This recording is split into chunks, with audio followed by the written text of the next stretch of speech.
Can or do most American voters vote dispassionately and based just on logic and reason? I conducted a tertiary review in my college library, filtering by peer-reviewed materials only for searches such as how do Americans vote? And I came up with a huge list of sources. And this isn't counting Pew or Gallup type polls. And I'm not going to get into all the minutiae as to how somebody has to take a research method and approach regarding qualitative data. I'm just going to tell you the Pew research is there, the Gallup research is there, and a ton of academic material is there. I'm not doing a dissertation here for TikTok. I read through a few abstracts and I took some notes. Most voters will vote based on emotion rather than logical or reasonable analysis or perceptions of candidate qualifications, policy, or records. Statistics will likely show that voters are pragmatic and practical and hope for the best, but still frequently use heuristics at best or mental shortcuts such as party affiliation, endorsements, or candidate personality to make voting decisions. Also, Americans are vulnerable to peer pressure, emotional appeals, negative campaigning. Top items most Americans consistently base their vote on are tax policies, job security, and healthcare. Joe Biden, Donald Trump, and others are public figures, so they stand for public scrutiny and criticism.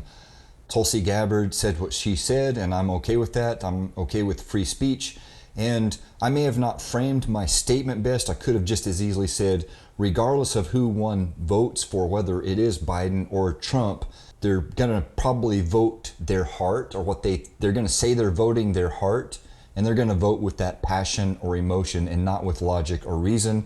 And it's going to be primarily based on economic reasons. Of course, I can't say how any individual is going to base their vote, but as a society as a whole, that is how Americans are going to vote. That is how they tend to vote. There's a long history and all the data and statistics to prove all that. And specifically regarding the statement about Joe Biden, all I'm saying is that there's a lot of current news that is reporting that many people who claim to have voted for Joe Biden in 2020 are now calling him Genocide Joe. And they're almost aghast at his performance at the debate.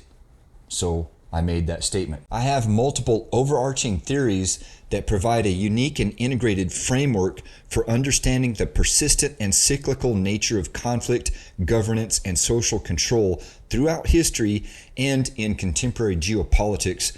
They emphasize the role of global elites in maintaining a balance of power through managed chaos and strategic deception, reflecting deep-rooted patterns of human behavior and governance. I call these theories the Nemesis P4, PSD, and SD theories. Nemesis means not just an arch enemy or arch rival, but that arch rival that can never be defeated.